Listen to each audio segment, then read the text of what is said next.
Олжобай Шакир жазуучу, публицист жана коомдук ишмер. Дагы бир нерсени кошуп койсоң болот. Эл КБТ коомунун ата-энелер клубун негиздеген. Советтик доордо адабият идеологиянын бир куралы болуп. Совет коому бизди китеп окууга үйрөткөн эмес, күч менен окучубуз. Сакталышы керек болгон стандарттар. Маселен Түндүк Кореяда билим жок деп айта аласызбы?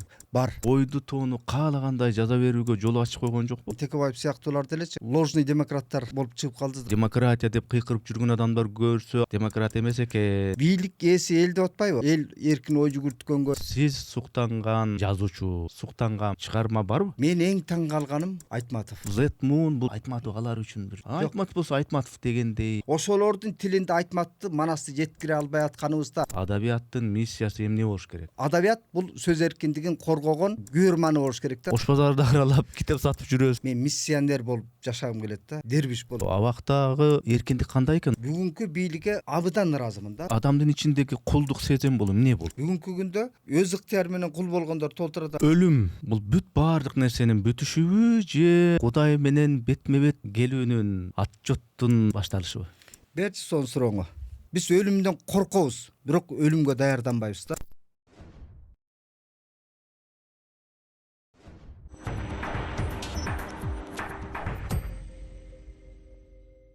Ассаламу алейкум, арбаңыздар амансыздарбы урматтуу көрүүчүлөр, урматтуу катталуучулар. Биз кезектеги пикирлешүүбүздү подкастты баштайбыз. Менин аты жөнүм Эрнес Кыяз. Бизде кезекте мейманыбыз, коногубуз бар. Коноктун аты жөнүн айтсам, Олжобай Шакир ага келип отурат. Кош келипсиз. Ассаламу алейкум. Шакир дейсиң. Шакир. Шакир агайым келип отурат. Ассаламу алейкум, кош келипсиз. Арба.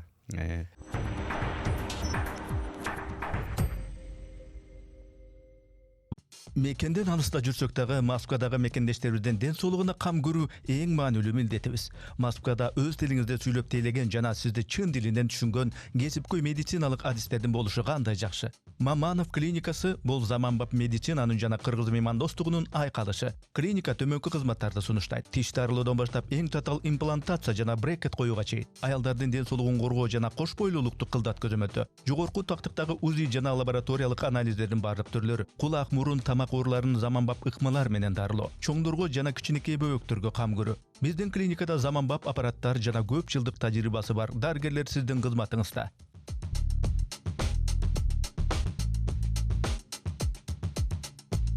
Москва шаарында Маманов клиникасынын 3 борбор иштейт. Жашаган жериңизге ылайыктуу даректи тандап, борборлорубузга кайрылсаңыз болот.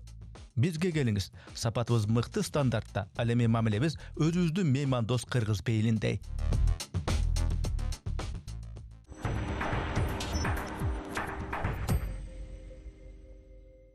Эми көрүүчүлөргө маалымат берип коеюн. Википедиянын маалыматы боюнча Шакир, Олжобай Шакир жазуучу, публицист жана коомдук ишмер, жарандык активист, бир нече китептердин, роман, повесттердин, чыгармалардын автору. Анан адабий интеллектуалдык аянтча түзүп, аны Рухеш деп ушундай сайтты негиздеген. Туура эле айттымбы? Мен интеллектуалдык аянтча дебей эле жөн эле агартуу айдыңы деп эле койгом. Себеби бул баягы коомдон менсингендей, текеберсингендей да көрүнүп калат экен. Бизде коомдогу өзгөчө бир катмар эмес. Жөн эле карапайым калк менен камыр жумур аралашкан эле бендебиз. Жазуучу, публицист, активист деген жагы да туура эле. Ал жагы туура. Дагы бир нерсени кошуп койсоң болот да, жана эл КБТ коомунун ата-энелер клубун негиздегенбиз да. Биздин коомго бул жат угулат. Кете берсин. Аны түшүндүрүп берем. Ал жагы да бар экен.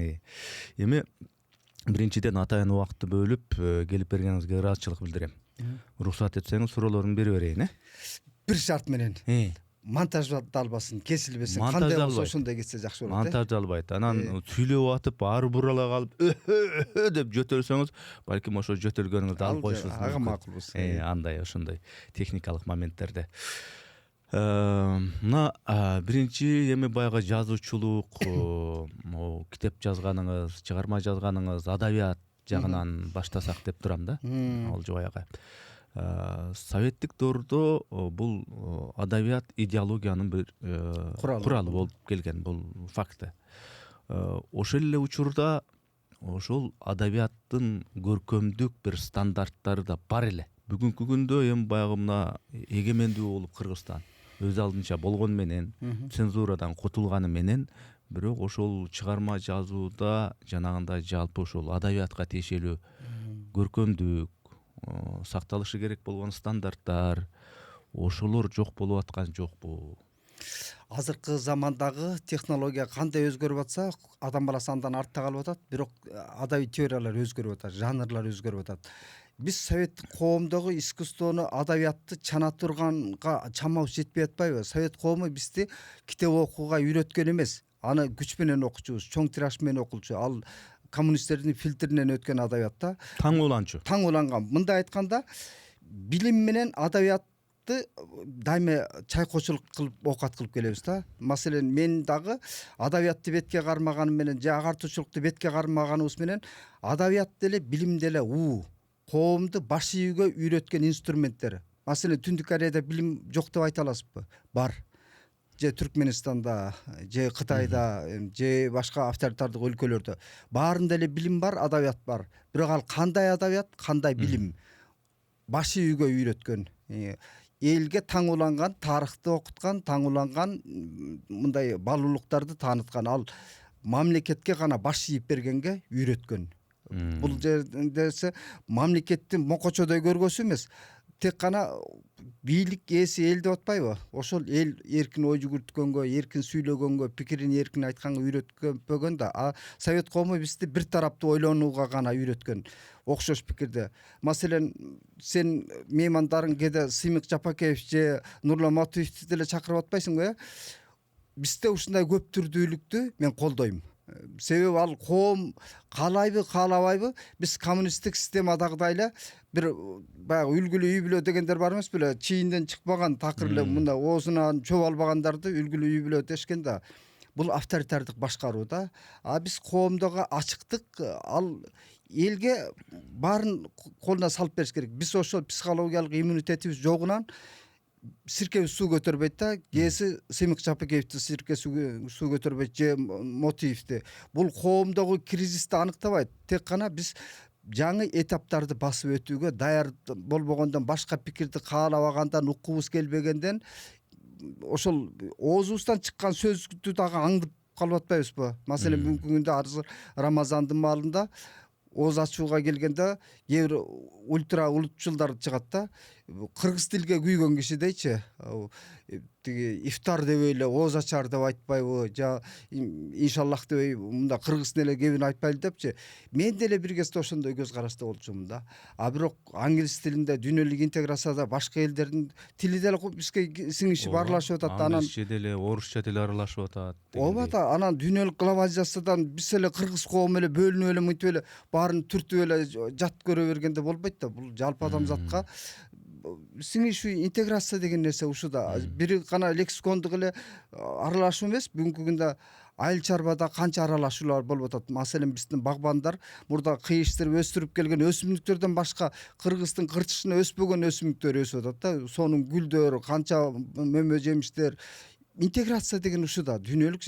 Совет коомунда биз төрт тарабыбыз кысылган мамлекет болчубуз. Бир гана телевизорду карап отурсубуз. Ошон үчүн биз бир тараптуу гана ойлонуп, жалпы жамааттык аң сезим ошондой болуп калганда, катык кирпичтей. Ошол бир калыпта, бир стандартта жашаган коом Советтер Союзу кулагандан кийин эми ошол биз эркиндик алдык, суверендүү алдык дедик. Ошол эркиндик, ошол суверендүүлүк мисалы үчүн жазуучуларды жоопкерчиликтүү кылдыбы, же болбосо ойду тоону каалагандай жаза берүүгө жол ачып койгон жокпу кайра? Биз демократиялык баалуулуктарды, либералдык баалуулуктарды чала түшүнгөндөн, ал эмес тажрыйбалуу деген саясатчылар 30 жылдан берки бир саясий лидер болуп калган, улуттун көсөмү деп саналган, маселен Текебаев сыяктуулар делечи, мындай айтканда ложный демократтар болуп чыгып калды да. Ошондойбу? Албетте. Себеби а киши менен мен кызыл чеке талашкан учурлар да болду да. Мындай фундаменталдуу түшүнүктөргө келгенде бу кишилер баягы партийный мектепте партиялык системаны ушулар өздөрү талкалады да. Бос болуп алышты партиядачы. Себеби 30 жыл Ата Мекен партиясынын тизгинин башкага карматкан жок да. Эгер расмий бийликке кызматка келсе, ал деле ошол баалуулукка жабышмак да, өзү үчүн баалуулук алчы. Себеби өзүм билемдик. Ал болбосо ата мекен партиясы мындай проходной двор сыяктуу эле болду да, кимдер келип кимдер чыккан жок. Теориялык аныктамасына туура келбейт социал демократтар партиясы дегенгечи. Анан кээ бир баалуулуктарга келгенде а киши күрөшчүл кайратын көргөз да 30 жыл албетте. А бирок партиянын бир ыйык дебейин, баалуулугун коргоп бере алган жок да. Себеби артынан саясий шакирттерин өстүрүп чыккан жок. Канча деген төбөсү көрүнүп калган жаштар кайра кетип калып жүрдү да. Ошолорду бир ата болуп мындай аталык көргөзө алган жок да. Мындай кыргыздын төл сөзү менен айткандачы, аксакалдыгын көргөзө алган жок да. Саясий мүмкүнчүлүк келди. Парламентти башкаруу мүмкүнчүлүгү келди. Бирок ошондо дагы партиялык өрнөктү эмне кылды буларчы? Жана взносту ким төлөсө алдыңкы сапка чыкканчы. Булар менен мен ата мекен партиясы менен канча жыл тилектеш болуп да келдим да. Анан кийин абакта жатканда мен көңүлүм канады. Себеби BBC-ге берген Текебаевдин интервьюсунан көргөндө мынтип атпайбы, бул карапайым элди шылдыңдоо сыйлабастык да. Кантип телефон кирди эле десе, жанагы дары алып кирген кутучаларга кичинекей телефон менен кирип анан ошо менен сүйлөштүм депчи. Эгер Кыргызстанда Текебаевга окшогон көрүнүктүү салмактуу саясатчылар мыйзамдын атасы дегендер, бул мыйзамга туура келбейт да. Кыргызстан шартында мынтип мылжыйып күлүп кеп кылып берип атат да, маашырланыпчы. Ага мага уруксат берилет, мен киммин, башкаңар ким деген айтылбаган басмырлоо турат да коомгочу. А мен абак артында жатканда көрдүм да, үй бүлөлүк мындай кат жазышуу мүмкүн эмес. Адвокаттар мындай айтканда почтальон болуп калган да. Биз адвокаттарды да сыйлабаган система, бийлик системасын курдук да. Жаштардын канчасы темир тор артында жатат да. Ошондо коңгуроо кагып Текебаев чыгыш керек эле да. Жеке маселесинен мурда биз адамдык ресурсту кор кылып атабыз түрмөлөрдүн артында. Сот адилеттигин тиги соттордун калпсыздыгынан канча жаштар түрмөдө жатат депчи. Себеби алар темир тор артында жаткан адамдык ресурс бул биздин кумтөрдөн да кымбат байлык да. Бул сөздөр эмнеден улам чыгып кетти, биз баягы темадан четтегендей туюлушубуз мүмкүн, бирок биз эркиндик жөнүндө, демократия жөнүндө дагы кеп кылып атпайбызбы? Анан ошого келгенде биз баягы демократия деп кыйкырып жүргөн адамдар көрсө анча деле демократ эмес экен. Алар акыр аягына чейин ошол баалуулуктарын, принциптерин сактап турган жок коомго дегенди айтып атасыз да. Жок, мен Текебаев менен бул айткан пикиримден кийин бет карашпай калбайм да. Мен Текебаев менен мамилем түз. Бүгүнкү күндө дагычы байланышып турабыз телефондочу. Тек кана биз коомду эс акылдуу күмөн саноого үйрөтүшүбүз керек да. Идеал тутпай, ыйык тутпай. Кайсы жерде жаза тайган болсо, жаза тайган жерин айтыш керек. Коом ошондо сапаттуу болот. Маселен, Текебаев мындан мага тарынып калчу деңгээлде эмес да. Ал балким кошулбашы мүмкүн сизге. Кошулбашы мүмкүн, же болбосо кээ бир жерден жок дегенде эс акылдуу күмөн санайт да. Мындай уят ойгонот да. Мүмкүн чын эле мен ушундай ал деген Текебаев кукула эмес, робот эмес да, жандуу адам, ката кетирет. Анын ушундан ката кетириптир деп деле аны төбө басты калбашыбыз керек да. Балким сиз тек мындай баягы наивный деп коет го. Ошондой жактан гана ойлонуп атканда, саясатчы балким кээде келечектеги жеңиш үчүн айрым бир осол көрүнгөн бир жактарга да барышы керек болоттур. Мен Текебаевдин бир чечкиндүүлүгүнө аябай мындай симпатиям артат да. Бул киши өзүн толуктап турат.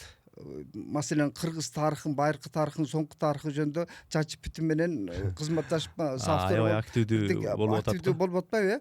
Мына саясий ишмердүүлүк ушул куракка келгенде бул аксакалдык көргөзүп атат да. Мындай канча саясатчыга көк жал карышкылар бөлтүрүгүнө баштоголотуп үйрөткөндөйчү далайын үйрөттү. Бирок ошол эле убакта демократиялык баалуулуктарды түп тамырына чейин барыбыз толук аңдап тааныбайбыз.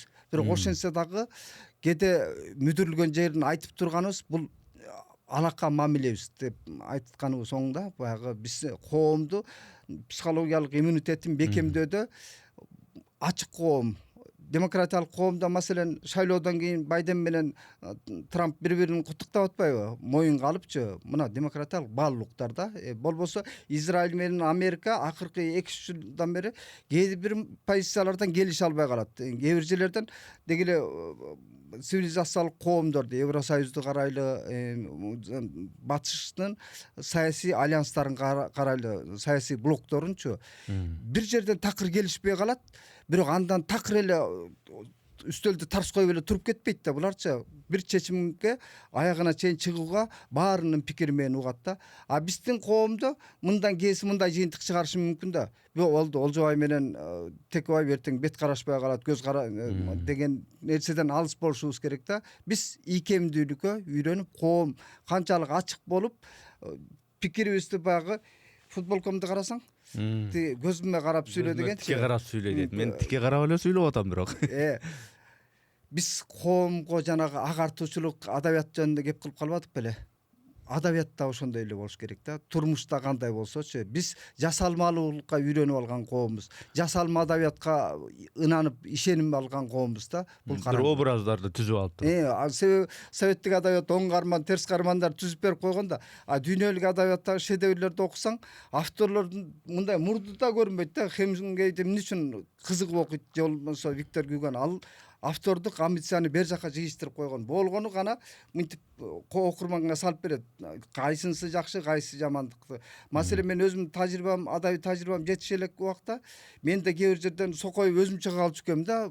Кээде кийин редактировать этип атканда байкайсың да, могу жерде мен өзүм алдыга чыгып кетип, өзүмкүн мындай комментарий кылып ийипмин депчи, автордукчу. Кийин аны тизгиниңди тартып баштайсың да. Саясатта болсун, адабиятта, искусстводо болсун, баарыбыздан кемчилик кетет. Ушу советтик коомдо социалисттик реализм, соцреализм деген бар эле. Ошол нерсе дагы деле ошол мейли ошол Текебаевди айттыңыз, дагы башка фамилияларды айталы, балким саясаттагы же башка коомдук ишмерлерди айталы. Ошол соцреализм дагы деле биздин аң сезимибизде жашап жаткан жокпу? Ошонун көлөкөсү менен дагы деле ошондон арыла албай, ошол аң сезим менен жашап аткан жокпу биз? Советтик система, коммунисттердин курган системасы биздин ата бабаларды, мугалимдерди, ата энебизди травма менен чоңойткон. Биз да травма менен чоңойтконмун да. Маселен, бүгүн 11 март мен туулган күнүм да. Мен эртең менен туруп эстеп атпайм дейт. Үй бүлөгө айтып берип атам да. Мен туулган күнүмдө Черненко өлдү эле, Андропов өлдү эле. Менде балалык баяу чочулоо болгондо, себеби траур СССР өлкөсү боюнча траур жарыяланып атса, мен мектеп окуусумун коркком да. Бүгүн мен туулган күнүмө туш келип калганы элестетиңиз. Ошо кездеги биздин аң сезимди кандай, мектеп партасында отуруп дароо эле темир тор артындагы тагдырды элестетесиң да. Менде чочулоо болгондо, себеби бул авторитардык система баарыбызды травма менен өстүргөн. Анан ошондогу таңууланган билим мебизге кыттай уюп калган. Анан ошого көкүрөк коюп мактанат да интеллигенция өкүлдөрүчү. Совет коому бизди агартпады, көгөртпөдү деп. Эмне кылып агартып көгөртү? Болбосо советтик модель укмуш болсо 70 жылдан кийин кулап калат беле. Ленинди, Сталинди ата деп келдик, диндин ордуна диний ишеним, ошол коммунисттик осуяттар болду. Кудайдын ордуна Ленинди, Сталинди кудай деп келдик да. Мына ошол коомду сүйгөн коом бул урхий майып коомбу, эмне болгон коом да? Маңкурт эмей ким? Маңкурт дегенден да коркунучтуу терминди биз адам баласы таба албай атабыз да. Ошол Кыргызстандын эгемендик доорундагы, эгемендик жылдарында сиз суктанган жазуучу, сиз суктанган бир чыгарма барбы? Бар, көп. Мен эң таң калганым Айтматов. Дагы эле. Себеби биз Айтматовду окуп аткандачы, биз советтик адабиятчылар анын саясий гана концепциясын талкуулап келишкен да. Бүгүнкү күндө биз этно психология, этно өзгөчөлүк, этно маданият менен, этно философия менен карай келсек, Айтматов көрсө бул советтик коомдо атасынан ажырап сенин эл душманын баласысың деген нерсе менен чоңоюп, бул ичинен катмарланган ойлор менен жанагы тоталитардык системаны бет пардасын сыйрыган чыгармаларды жазып келатканда таң каласың. Жанагы Исмаилди болбосо дезертир да, совет коомунун, советти согуштан качкан бир суук тумшуктай уурудай көрөбүз да үй бүлөсүнчү. Бирок ал кайсы бир деңгээлде өзүн өзү актап атпайбы? Мен орустун жерине барып эмне үчүн канымды төгүшүм керек? Анан мен ата бабам кинтик кан тамган жер бул жерде болсо деген мунун баары пасылдар да. Анан маңкурт чыгармасын уламышка таянып берип коюп атат да. Баягы профессионал адабият менен элдик фольклорду, жомокту, уламышты бул саясий инструментти акырын маданияттуу чапканда, мындай айткандачы, анан тоталитардык системадагы бир эле айтма атап эмес, Фирдоуси, Рудаки, Хафиз, Румилердин баарын карап отурсаң, булар деле шахтар баягы тоталитардык система курганда бийлик үй бүлөлүк династиядан бошонгон эмес да. Бирок ошол кездеги вазир болуп жүргөн акындар деле көбү ошол акын чыгыш ойчулдардын баары вазирлер болгон да, шахтардын жанындачы. Бирок алар деле кыпкызыл чокту кебеске ороп берген да. Мына Айтматов ошол салтты улантып келген да. Чыгыштын даанышмандыгы ушунда да. Ошондо негизи бүгүнкү күндө система башка. Советтер Союзу эмес. Азыр коом бөлөк, система бөлөк, интернет, жасанма интеллект, дагы эмне деген бир жаңы нерселер пайда болду да. Ошол доордо адабияттын миссиясы эмне болуш керек? Советтик коомдогу адабият бул саясий курал, идеологиялык курал болчу. Адабият бүгүн эмне кызмат аткарыш керек ошондо? Адабият турмушту күзгүсү болуш керек да. Күзгүнүн маңдайына каранып тургандачы, мокочо болсоң мокочодой көргөзөт, сулуу болсоң сулуу көргөзөт да. Кошумча комментарий айтпайт. Адабиятта ошондой болуш керек да. Коомдун болгон жүзүн көргөзсүчү. Журналистика деле ошондой, төкмө акындар төксө деле ошондой, алар деле коомдун күзгүсү. Адабияттын миссиясы көркөм арсеналдар менен жеткирүү, диалогторду, психологизмди, драматизмди күчөтүү, турмуштун фабуласы эмес. Журналистика бул турмуштун фабуласы гана. Журналистика менен адабият бул эже сиңди дейт да. Абысындардай десек да болот да. Журналистика бул коомдун күрөө тамырын кармап турган мындай жакшы инструмент да, коомго чагылып турганчы. А бирок адабияттын миссиясы ошол мындай айтканда эжеси сиңдисин кандай бөпөлөп сыйлап мындай жолун көргөзсөчү, тиги адеп ахлагын көргөзсө, адабиятта ошондой болуш керек да. Менин кабыл алуумдачы, бул теориялык аныктама эмес же критерий эмес, адабиятта ушундай болуш керек деген рецепт эмес. Менин түшүнүгүмдөгү, мен жашоодогу мен көргөн ракурсум ошол. Адабият бул сөз эркиндигин коргогон, мындай айтканда күйөрманы болуш керек да. Адабият бул коомдун адилетсиздигине унчукпай койгон дудук болбошу керек. Адабият дайыма коңгуроо кагып туруш керек. Ошон үчүн адамзат тарыхында Дени Дидро, Жан-Жак Руссо, же болбосо Келбесилердин китептери өрттөлүп келген, тагдырлар түрмөнүн артында, же болбосо Лорканы айталы, тиги алда жанын тобокелге салып атпай Испаниядагы жарандык согушта тиги улутчулдар тарабы менен тиги республиканисттердин арасында жаңжал чыгып, жарандык согуш болуп, Лорка бүгүнкү жана феминисттердин ролундагы бакыш каарман да. Себеби ал улутчулдарга жаккан эмес. Ал чыгармаларында, драмаларында, өзү жазган пьесаларында аяз аттын укугун коргоп, эркиндик үчүн мындай жарчы болгон да. Ошону үчүн аянтта атылып өлгөн да.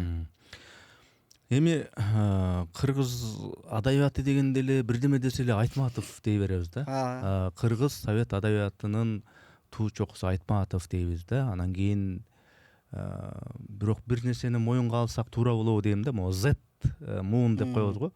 Ошол Z Moon бул Айтматовду сиз, биз кадырлаганчалык, анын баа баркына жетүүгө мындай аракет кылып келебиз. Ошондой деңгээлде мындай маани бербейт го дейм да. Айтматов алар үчүн бир Айтматов болсо Айтматов дегендей Биз ушундай. Айтматов элеңиз байыртан берки Манасты деле бүгүнкү Z Moonга жеткирип берүүгө кудуретибиз жок болуп атпайбы? Z Moonду жаман көрүп кереги жок. Z Moonга биз ошолордун тилинде Айтматовду, Манасты жеткире албай атканыбызда контенттерди TikTokто Манас жөнүндө, Айтматов жөнүндө контенттер жазууга фокусубуз жетпей атпайбы, фантазиябыз жетпей атпайбы ошолордун тилиндечи. Анан биз канчалык соц тармактарда өзүбүздүн төл баалуулуктарды, мурастарды, көркөм мурастарды жаңы муунга жеткире алсак.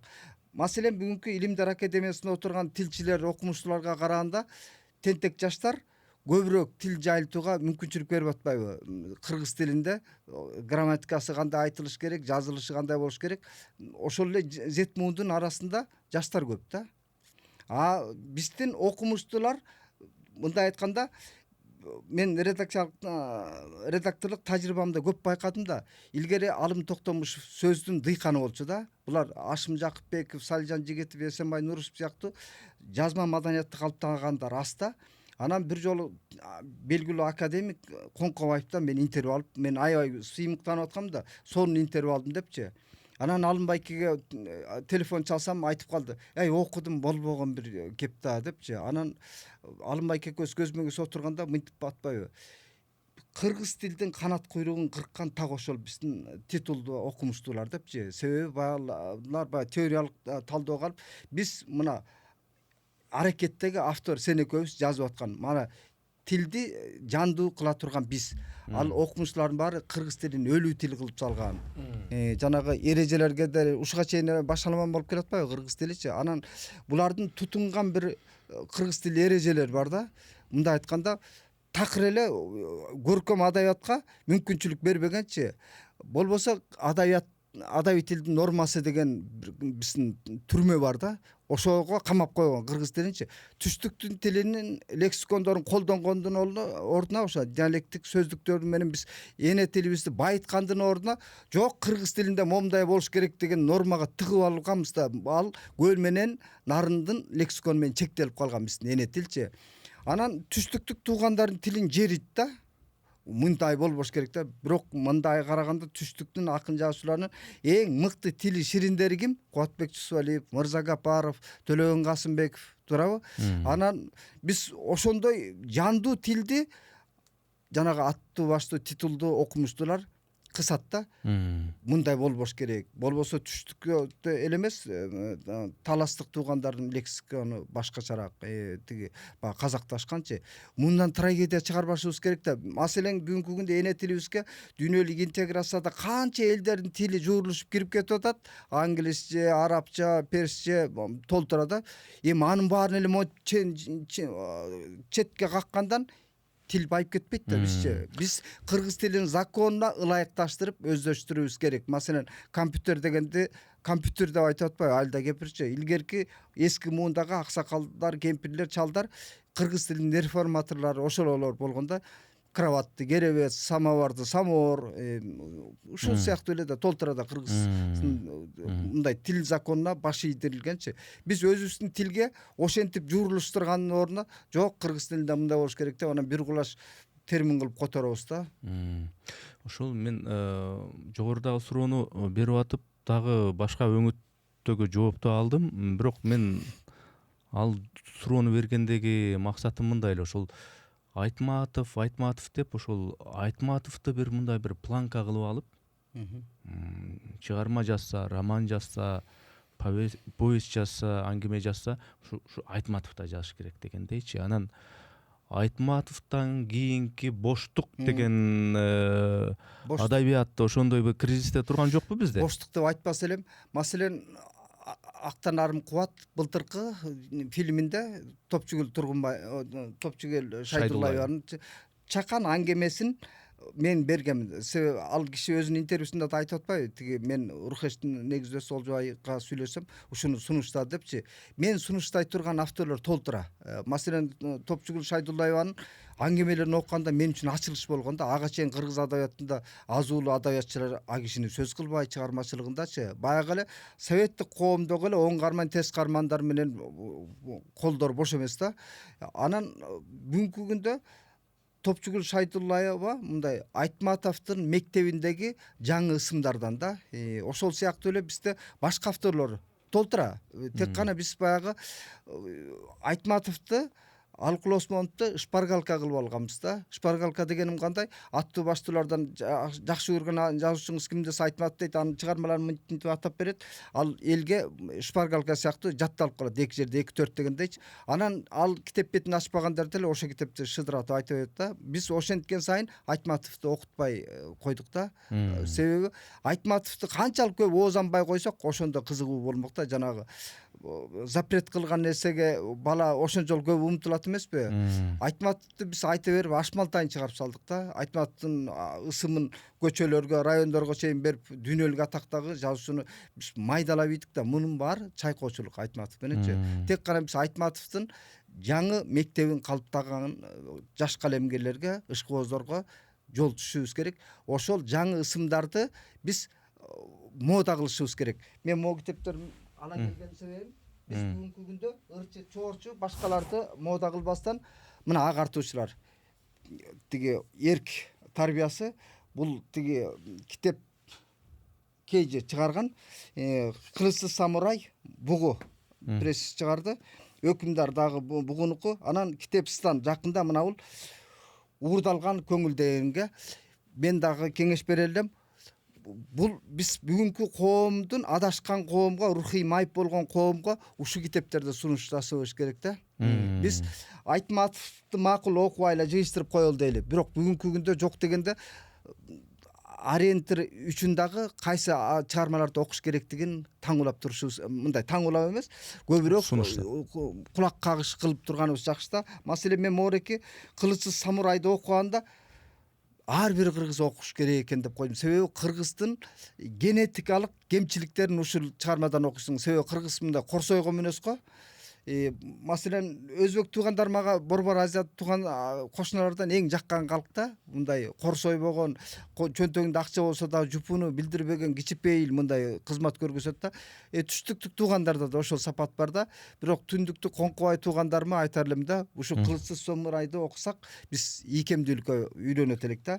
Эрк тарбиясы бул көп учурда адамда баардык мүмкүнчүлүк бар, бирок эрки жетпейт. Акчасы бар, идеясы бар, бирок ошону дагы чыгым койбойт да, эрки жетпейт. Же болбосо эң жөнөкөй мисал, эртең менен турганда гимнастика 5 мүнөт гимнастика кылып койгонго да эркибиз жетпейт да. Туурабы?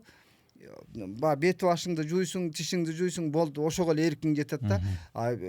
Сергек жашоо кылганга көңүлүбүз келбейт да. Мына бүгүнкү күндө биз наркотикадан дагы эң коркунучтуу, зыяндуу зат бул гаджеттер. Биз онлайн жашоосуна келгенден бери биз кулу болуп калдык да.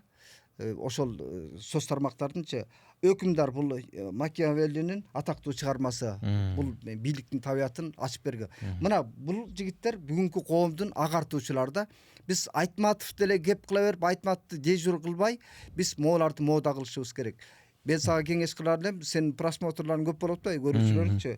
Ушуларды анда-санда кепке кыстарып коюп турсаңарчы, коом агартууга болгон тилектештигиңер, колдооңор болот да. Биз коомго жаңы баалуулук, жаңы маданият, жаңы эстетиканы ошентип алып келишибиз керек. Эми сиз ошо аракет кылып өзүңүз ушул эл китеп окуя калды деп наалып бербестен Рухеш деген сайт түздүңүз. Ошол жерде жаңы жазылып аткан чыгармаларды жарыялап атасыз, канча мээнеттерди кылып атасыз, буга чейинки жазылган чыгармаларды жарыяладыңыз. Иши кылып чоң бир адабий казына болду. Дүйнө адабиятын кыргыз тилине түп нускадан котортуп жарыялап келдик. Ошондо ошол адабий чыгармаларды сиздин сайтыңызда тем эле талашып эле, жата калып эле тим эле ушинтип окуп атабы? Ошондой талап бар бекен, жада талап сунуш деп коет го, же аны деле окубайт, анан мына ош базарды аралап китеп сатып жүрөбүз. Анан көпчүлүгү мында биз көрүп атабыз. Өзүнүн анча мынчалары гана албаса, өзүнүн баягы соода сатыгы менен алек дегендей. Ушу сайтыңызды окуп атабы, китептериңизди алып атабы бүгүнкү коом? Мен кайтып окат кылып атат деп ойлойсуң. Мына 10 жыл болду Рухештин тарыхыначы. Мен рухий рахатымды таптым да. Мен башында тааныштырбадым, жазуучу, публицист, анан балекет депчи. Алардын баарынан дагы мага эң маанилүүсү, мен миссионер болуп жашагым келет да. Дербиш болуп 21-кылымдынчы. Анан Рухеште Google аналитикам бар да. Күндө канча киши көрүп атат. Мен баарын коомго ачып көргөзүп койгом. Күндө кайсы чыгарма канчадан окулуп атат. Эң алды 60 миң 70 миңге чейин окулган чыгармалар бар да. Күнүнө? Жок, күнүнө эмес. Кээ бирлери жакшы чыгармалар 3 ай 4 айда, может 1 жылда 7 миң 80 миңге чейин көрүлгөндөр бар да. А бир күндө окулгандар эң жакшы чыгармалар 1000 2000 киши окулат. Бул жакшыбы? Бир эле чыгармачы мыкты. Маселен мага Азаттыктын дагы кызматкерлери айткан, Бурхешти көрүп алып таң калдык депчи, окурманы көп экен депчи. Анан жакында уулум айтышник, тиги Алматыда иштейт да. Анан ал дагы Акипресс башкаларды караптыр. Анан меникини айтат, ата сиздики монетизацияга эң ыңгайлуу шартка келиптир. Анан мен күнүнө киргенде 5 миң 6 миң киши кирет да. Кээде басаңдай түшөт. Ал коомдогу жаңылыктарга жараша. Маселен Ташиев кызматтан кеткен убакта ойлодум эле сайтка киши кирбей калабы депчим.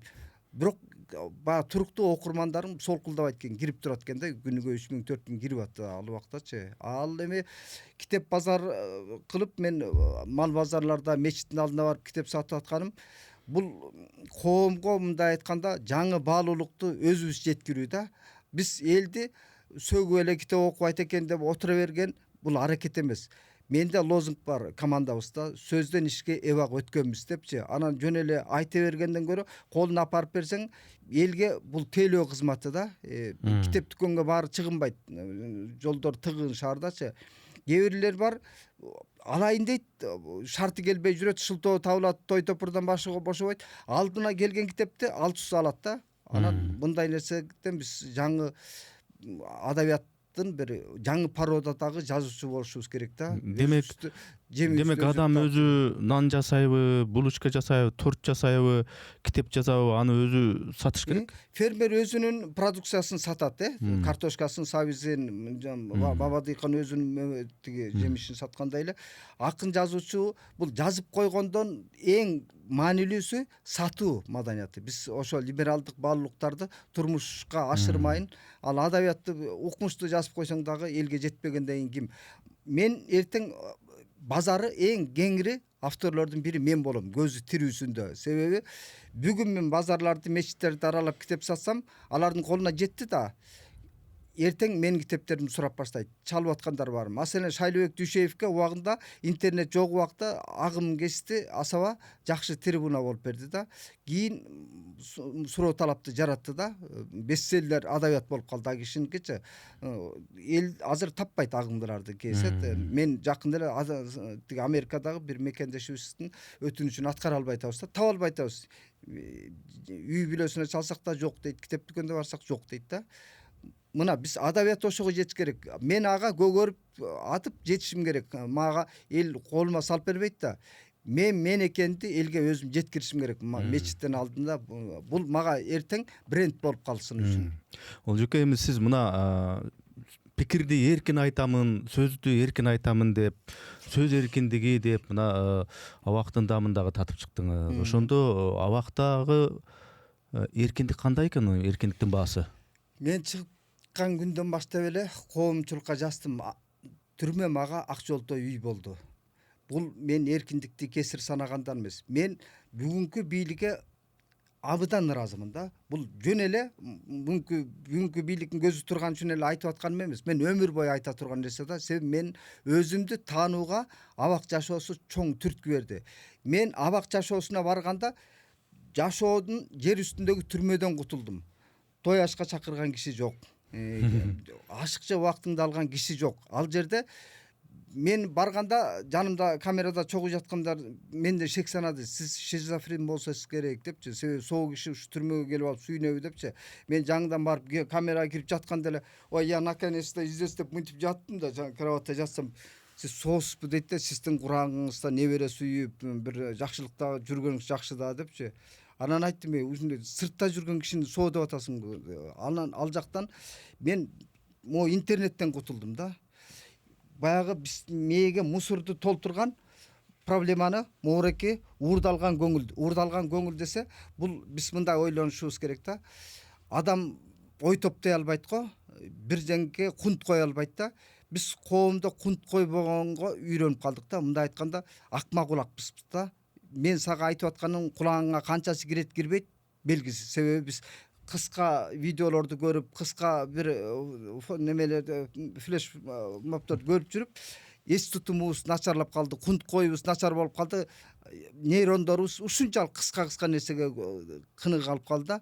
А сенин подкастыңда жана узак мөөнөткө көрүп аткандары дагы бул коомду визуалдык көрүүдөн дагычы мындай угууга үйрөткөнүбүз жакшы да, бул куймак булак коомду калыптоогочу. Анан мен абакта жатканда мен ушул нерсени сездим да, мээмдеги мусор тазаланды.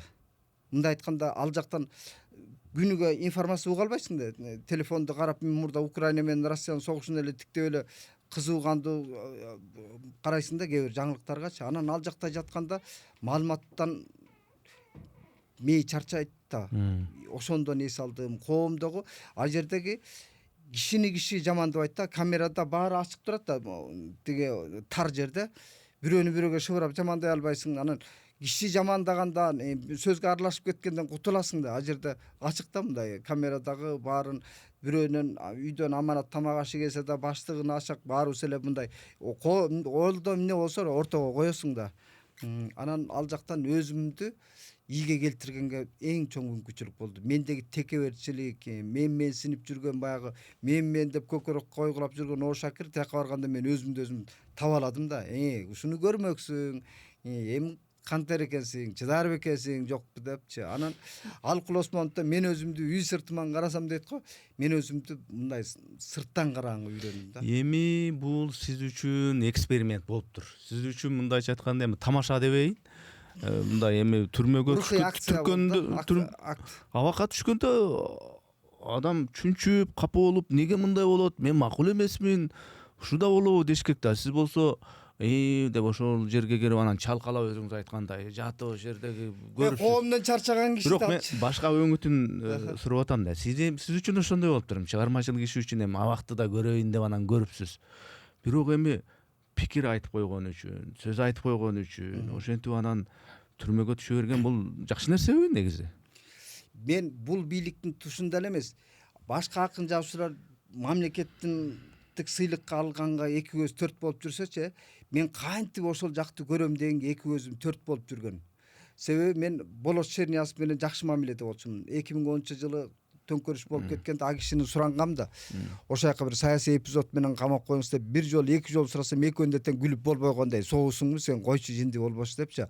А мен акыркы жылдарда жазган тарыхый темадагы Куюндор чыгармасы, Капастагы калк деген романымды да иштеп атам, башка да чыгармалар бар. Архивдик материалдар менен таанышканда КГБдагычы, мен ошону бир аң сезимдүү өзүмдү жазалагым келген да. Ошол жакты жон териң менен сезгим келет да. Себеби мен кетмен жаап жүргөн же мал артынан жүргөн киши эмесмин да. Жазуучу бул мындай айтканда инженер болуш керек да, жан дүйнөнүн инженерчи, коомдун күзгүсү деп айтып атканым жана адабиятчы. Биз жазуучулар сырттан эле эркиндикте жүрүп эле жөө-жомок жазбашыбыз керек да, асман айдан алыпчы. Реалдуу турмушка келем десең, кыйраган тагдырлардын көбү түрмөнүн артында да. Ал жака гуманист катары, жазуучу катары экскурсияга киргизбейт. Анан ал жакта кайсы бир убакка болуп келишиң керек да. Анан мындай айтканда мен балдарым чоңоюп чочоюптур, эмчектеги бана жок экен келинчегимдечи. Анан коколой башым менен жүрүп эмнеге ал жака барып келбейсиң да. Мындай айтканда мен санаторияга же бир жака эс алууга деле барасың го. Ал жакты мындай айтканда рухий акты үчүн барышың керек да.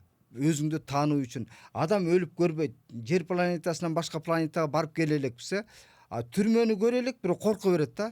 Жазуучу гуманист тобокелчиликке барганы жакшы.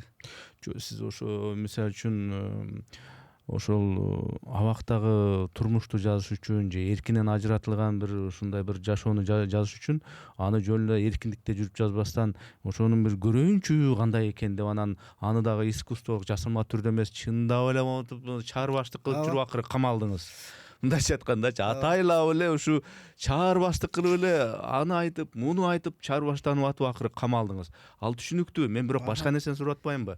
Ошо сиздикиндей эмес. Сен сураганга чейин эле жооп берейинчи. Жок, сиз баары эле жазуучу эмес да. Анан жөнөкөй адамдар жана пикир айтып койгон үчүн жана антип абакка кесилгени туурабы? Алар жыргабайт да сизге окшоп чалкалап. Наконец-то милдет кыялым аткарылды депчи. Мен махабат Тажыбай кызынын акыркы постуна жана абактан бир кат жазыптыр го. Рухий рост да булчу рухий өсүш жолундагы кызына көрүп деп койдум да.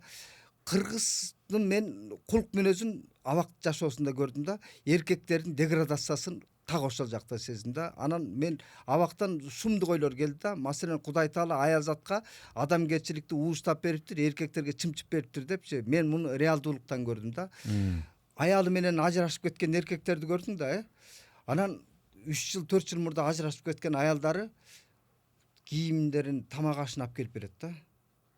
Адамгерчиликпи? Жокпу? Эркектин колунан ал келбейт. Эркектер өлгөндөй өзүмчүл экен да. Ошол жакта түрмөдө жатып дагычы догун арткысы келет да, бирөөгө ууштап дары ичет. Эптеп отравление болуш үчүн эски тамактарды ичип сыртка чыккысы келет да. А мен Кудайдан тиленип аттым. Ушул жактан ооруп калбасам экен, аман эсен чыксам экен. Себеби баягы Олжобай Шакирдин маскасы экен, ооруп калды, сооруп калды. Себеби коррупционерлердин баары түрмөгө жатса эле ооруп калат эмеспи? Ошондой болуп таба албаса экен эл деп Кудай жалгап ооруган жокмун 1 жыл 2 ай жатып. Анан рухий жактан мен бир топ мындай моралдык соолугум момундай болуп келди. Ошондо физикалык жактан адамды абакка, түрмөгө камап койсо болорлугун көрүп келатабыз, аны билебиз, түшүнөбүз. Бирок ошо түрмөдө жатса дагы, абакта жатса дагы ички эркиндикти сактап калуунун жолу кандай экен? Канткенде адам түрмөдө? Оскар Уайльдтин түрмөдөгү өзүнүн мойнуна алып жазган чыгармасы бар да, «Исповедь түрмө» дегенчи. Ошон дагы бул адамга Жан-Жак Руссо же болбосо Ден Дидроолордун тагдыры дагычы адам баласына биз рухий жөнүндө кеп кылып атабыз да, рухий өсүш жөнүндө, инсандык жөнүндөчү. Адам инсандык жолго тобокелчиликке баргысы келбейт. Адам өлгөндөй коркок болот да. Адам жеткен суу жүрөк болуп да. Кыргызда Түгөлбай Сыдыкбек жакшы айткан, кыргыз жомокто баатыр, жоодо жок эл депчи. Биз чаңызгыткан элбиз да, баатырлык көргөзөбүз, бирок эси жокпуз да. Анан адам өзүн таанууга мен 56-га келдим да. Анан окуган китептериң баары эмнени берди? Мындай айтканда өзүмдүн оюм менен жаралган китептер эмес да, өзүмдүн оюм менен жаратайын деген адабият чала. Өзүм ыраазы болбой кайра кийин башынан уйпалап кайра иштеп атам да. Бул менин жанагы миссия немени аткарууга, вазифамды аткаруугачы. Бул өзүм үчүн. Мен эң кызыгы түрмөдө отурган күндөн баштап чыгарманы өзүм үчүн жазып калдым. Окурман үчүн эмес, эл үчүн эмес. Себеби бул өзүмдү таануу үчүнчү. Жанагы мен уккум да келбейт, көргүм да келбейт. Кээ бир трибунада депутаттар ой элдин жашоосун карагылачы, эл үчүн кылыш керек депчи. Же жазуучулар дагы эл үчүн жазаш керек, эл үчүн эмгек кылыш керек дейт да. Так ошолорун элге кыянаттыкты көбүрөөк кылып коет да. Бул баары чайкоочулук да. Анан мен адабиятты өзүм үчүн жараткым келет. Ал эл окуйбу, окубайбы, ал элге кызык болсо окуйт. Жок, мен да мындай нерсени сурагым келген да.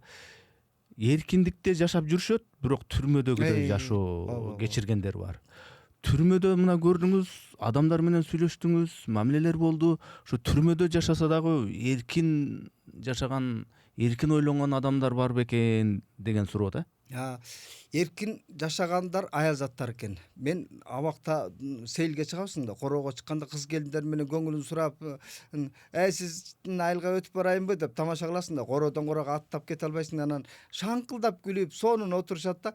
Эркектердин акыбалын эле сурап койсоңчу, тим эле бооруңа башын коюп эле буркурап ыйлагандай акыбалда турат да. Анан биз коомдун кулк мүнөзүн калыптоо үчүн биз ошо рухий абийирдүү азчылык катмар коомдун бир руханий соолугуна азык бере турган чыгармаларды жазышыбыз керек да. Мындай элге образ жараткан, элге түшүнүгүнө жаңы лексикондорду киргизип, жаңы түшүнүк, жаңы бир баалуулуктарды жаратышыбыз керек да, жаңы маданиятты жаратышыбыз керек.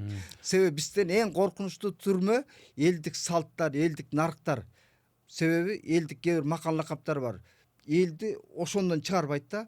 Турмушка кереги жок салттарды карманат да, кыргызыңча ата баба монтип келиптир депчи.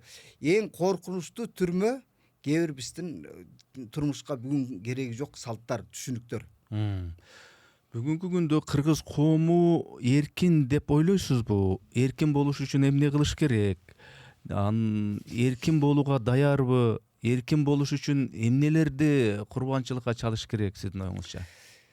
Эркиндикти кеп калса элечи ошо эркиндигин кысып аткан эле бийликтен көрөт да элчи. Өзүнөн көрөйүн дебейт. Кыргыз өзүн күнөөлөйүн дебейт да. Бирденке болсо эле же Батыш күнөөлүү, же Россия күнөөлүү, же башка күнөөлүү да. Мындай айтканда кайсы бийлик келбесин, ал эч качан эркиндикти колуна карматкысы келбейт эл. Бул батыш өлкөлөрүндө деле демократияны курган мамлекеттерде деле ушул болуп келген, боло да берет да. Маселен тиги митингге чыккандар Америкада деле Трампты король дешпедиби? Себеби ал ошондой амбицияны көздөгөн, дымагында көргөзүп, анан демократиялык коомдордо деле мындай кризис бар экен да, эркиндикти коргоо, эркиндик дайыма муктаж коргоогочу. А бирок эл өзү эркиндикти куруш керек. Ошондо гана эркин тандоого жетет. Баягы өзүнүн мүдөөсүн коргой алат да. Биздики кол чаап берип атпайбы? Кайсы бийлик келбесин, маселен Садыр Жапаровдон кийин башка президент келип калса деле кошоматчылар ошондо деле чыгат. Буга чейин деле болуп келген да. Коом өзүнүн улуттук иденттүүлүктү издесекчи, мен Мореки кеп кылган агартуучулардын китептерин көбүрөөк окуп, коомдо бир аң сезим казынасын пайда кылышыбыз керек да. Рухий дөңсөө пайда болуш керек, былк этпегенчи. Рухий дөңсөө болгондо, бул айткан биз интеллигенция дейбиз го. Интеллигенция эч качан дөңсөө болуп бере албайт. Бул өзүн дискриминация кылып бүткөн. Интеллигенция деген терминдин өзү бул кошоматчылар коому деген түшүнүк да. Интеллектуалдар калыптанса башка кеп. Интеллектуал, интеллигенция эки башка. Маселен батыш өлкөлөрүндө интеллигенция деген катмарды эч роль ойнобойт да. Интеллектуалдар роль ойнойт да. Биздин коомдо интеллигенция эмес, ошо рухий дөңсөөнү пайда кылышыбыз керек. Кыргыздын кыртышында жанагы акылмандар дөңдүн үстүнө, аксакалдар дөңдүн үстүнө сүйлөгөндөй, ал дөңсөө жеңге ошол бир чыга турган рухий лидерлер болуш керек да. Мындай бир сөздөрдө айтылып жүрөт го, эл кандай болсо бийлик дагы ошондой дегенчи. Ошондо эл анан бийлик кандай бизде? Мен өткөндө эң жакын пикирлештеримдин бири менен дагы ичмен келише алган жокмун да. Себеби ал айтат да, бийликтеги адамдар элдин милдетин алган дейт да. Биз кандай болосун бийликти күнөөлөгөндөй позицияда карап атат да. А мен айтар элем, кыргыз коому бийликтин башаты эл да, кандай болбосун, кайсы коомдо болбосунчу. Элдин өзүнүн сапаты кандай болсо, талабы кандай болсо, ошого жараша депутаттар мандат алат. Ошого жараша бийлигинин пейил куйлу калыптанат да. А бизде коом ошол өзү эркин ой жүгүртпөгөндөн анан өздөрү өз ыктыяры менен эркиндигин колунан жулдуруп ийип атпайбы? Маселен курултайдачы кыргыз коомунда ошол делегациянын активдүү мүчөлөрү демилге көтөрүп чыккан. Мамлекетке кайтарыш керек, улутташтырыш керек да. Совет мезгилиндеги баягы приватизацияда колуна устакан тийбей калган таарынычтарын ошентип атат да. Жеке секторду мокочо көргөзгөн делегаттар ошондо чыгып атат да, президентке сунуш айтыпчы. Мамлекетке кайтарыш керек, улуттук болуп катталыш керек депчи. Андан кийин эмне болду? Башаламандык кетти. Ошол менен, ошонун шаары менен Ташиев каалагандай жеке секторлорду калчады да. Мына бүгүнкү күндө чыгып калып атат. Ошонун баарычы. А бул нерсе коом өзү эс акылдуу күмөн саноого жетпейин, коом өзүндө бир эркиндиктин жоопкерчилигин сезмейин, биз башаламандык боло берет. Маселен биз эркиндиктен ойлогондон мурда эркиндиктин жоопкерчилигин сезген, демократиялык жоопкерчиликти сезген уятка келишибиз керек да өзүбүзчү. Ташиевди айтып калбадыңызбы? Ташиев мына кезинде буга чейин болуп аттı эле да. Мунтуп атат, куруп атат, коркпой, тамырын кыркып атат коррупциянын. Тиги караларды жок кылды, эки дос азамат депчи. Азыр кырдаал башка. Көрсө ал деген ал мондай балелердин баарын жасап аттыр деп. Так ушундай эле нерсе мисалы үчүн Садыр Жапаров мисалы үчүн эме түбөлүк болбойт да эми. Ал кетсе деле ушундай нерселер айтыла береби? Көрсө бул мындай турбайбыз, бериште деп ойлоп жүрдүк эле депчи. Садыр Жапаров эле эмес, Акаевден бери эле бүт эле ошо тенденция келип атпайбы? Анан коом ошондон качан кетет да? Убагында баягы тиги Расул Гамзаттын жакшы айтканы бар эмеспи, эгер маңдайыңа бука чыкса аны мүйүздөн кармап токтосоң токтотуп калсаң, өтүп кеткенден куйругунан кармап токтото албайсың дегендей, башында тизгиндей албаган эл анан президенттер деле күнөөлөй берет да, качан өзүн күнөөлөйт да кыргызча. Ошо кыргыздын гендерин кескен дагы бир бале бул кул мүнөздүк дейт да. Бул ошо кул мүнөздүк деп сиз эмнени түшүнөсүз? Эмне кул болуу, адамдын ичиндеги кулдук сезим болуу эмне бул? Кулдук сезим байыркы кылымдарда баягы колуна кишен салынган же түрмөдөгү эле кишини кул десекчи, кул ээлөөчүлүк доорудочу. Бүгүнкү күндө өз ыктыяры менен кул болгондор толтура. Маселен, сен экөөбүз кулбуз.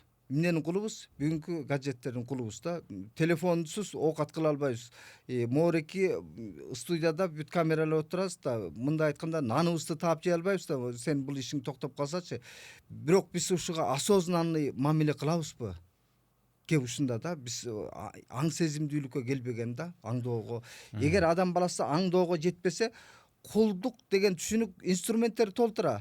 Маселен, кээ бир байлыктын кулу болуп калат, кээси сүйүүнүн кулу, бийликтин кулу, же болбосо бир ишенимдин кулу, иллюзиянын кулу. Кыргыз эң коркунучтуусу иллюзиянын кулу да. Реалдуулук менен ойлонбойт, мээсинде бир иллюзияны жаратып алат да. Мен дагы ошо иллюзиядан кутулбай келаткан шоркелдеймин да. Мындай айтканда, кээде бир рационалдуу ой жүгүртөйүн дейсиң, бирок кайсы бир идеяң сапырылып туруп алат да, ушундан эле бир укмуш болуп кетет дегенчи. Маселени чечүүнүн жолу бийликти алмаштырса маселе оңолот деген ушундай нерсеге жакын да эл, биздин элдечи. Анан кийин бирок бийлик алмашып эле келатат улам эле. Анан бийликтин алмашуусу үчүн эмес, мында аң сезимди алмаштыруу үчүн эмнелер жетишпей атат бүгүнкү коомдо? Бизде жанагы жарандык коом оппозиция деп жүрбөйбүзбү? Бирок ошо баалуулукту жылт кое турган сатып кеткендер көп эле болот экен да. Жарандык коом бизде чийик экенин көргөздү да. Могул эки достун бийлигин эмнеси жакшы болду? Коомдун бет пардасын сыйрыда ким экениңди көргөздү да. Мына сен көрсөң мындай турбайсыңбы деген бир акция болду да. Мындай айтканда кыска мөөнөттө демократтардын чынында бет пардасын сыйрыды, кандай экенин көрсөттү. Либерал демократтар деп жаш муундагы эле сен менен үзөңүлөш жүргөндөр деле либерал демократтар партиясы деп түзүп чыккан Кыргызстандычы. Бирок ошолор ал баалуулуктардын бирине да коргоп койгон жок да, жанында күйүп койгон жок, агачы коргошкон жок. Жарандык коом баягы грант келгенде активдүү экен дагы, анан гранттардын мындай каналын жаап койсо активдүү болбой калат. Активдүү болбой калганчы. Биз андай баалуулук болбош керек да. Биз курмандыкка баш байлаганга үйрөнбөгөн коомбуз да. Менин тилектештерим арасында кээсине катуу да тийиши мүмкүн ошо жарандык коомдогучу. Мен буга чейин дагы ошо жарандык коом күчтүү калыптанып калды деп атканбыз да. Бирок алардын арасында дагы өтө акылдуулар толтура да. Мындай айтканда пауза турмушта эң керектүү. Музыкада да пауза бар го. Жарандык коомдун пауза алып турганы дагы бул жанагы суу деле чаңзыгып кете берет го, агын суучу, дарыячы. Анан плотинага баргандан кийин тунуп калат да. Мен абак жашоосунда ошого келдим да. Плотинанын суусундай тунупчу, ага чейин оргуштап эле тияныңан жырып кетесиң, буяңынан жырып кете бересиң. Мен адыраңдап жүрдүм го. Камалганга чейинчи. Анан тияка баргандан кийин эс акылыңды калчоогочу көп жылдан берки катачылыгыңды моюнга алганга туура келет экен да. Себеби ал жерден эч кимди күнөөлөбөйсүң. Ошакир буга чейин динчилдер менен айтышпаганда айтыштың эле, өзүңдүн үзөңүлөштөрүңө текебердик кылдың эле, өзүң чөйрөңдөн мындай кылып жүрдүң эле деп мен өзүм менен өзүм кармашканга сонун мүмкүнчүлүк болду да тепиктеп жашообуз. Эми жанагы аталар жана балдар маселеси боюнча сурайын деп атам. Аты жети деп бул мындай түбөлүк маселедей болуп эле келатпайбы? Аталар башкача ойлонот, балдар башкача ойлонот дегендейчи. Ошол балдардын өз алдынчалыгын менен ата эненин өзүнүн баягы тарбиясынын ортосундагы бир балансты кандайча табыш керек? Кандай туура болот өзү? Эң жакшысы эле үй бүлөдөгү бир мындай айтканда үй бүлөдөгү мектептеги авторитардык буйрукчул мүнөздөн кетишибиз керек да. Ата энелигине салып эле эй балам тигиндей мындай бол деп кийлигише берет го. Бизде коомдо Эмиль Металлихтин эң түшүнүктүү айткан жакшы нерсеси бар да. Маселен балага биз өзүбүздүкүн таң улаган үйрөтөт деген эмес да. Мындай нанечи алдыда бир ысык турса, балам муну апаңа да ишенбе, мага да ишенбе, өзүң текшер деген мүмкүнчүлүк бербейбиз да. Биз мынтип айтып, балам алды ысык дейбиз. Болду, ошо менен бала атасынын же энесинин айтканы менен болот да, ошондон чыкпайт да. Биз ушундан кетишибиз керек. Бала дүйнөнү өзү тааныга үйрөтүшүбүз керек да. Биздин маселе, мен жеке өзүмдүн үй бүлөмдө балдарыма мен авторитет болуп чоңойгон жокмун. Себеби алар тили чыгып эс тарткандан эле айтып келгенмин. Үйдө ата энени эч качан авторитет кылбагыла. Үйдө ата энеңердин авторитети болбосун, мектепте мугалимдердин авторитети болбосун депчи. Себеби бул эки жүздүү коомду тарбиялайбыз да. Мындай айтканда, атадан, энеден корккон бала өзүнүн чындыгын айтпайт. Жер карама болот. Биз коомдун кулк мүнөзү ошо болуп калды. Консервативдүү коомбуз. Маселен, феминисттерди тим эле шайтандан да коркунучтуу көрүшөт да бүгүнкү күндөчү. Адам укугун коргогондорду, бейөкмөт уюмдун өкүлдөрүн мокочодой көрүшөт да, себеби алар эркиндиктин жарчысы экенин ойлобойт.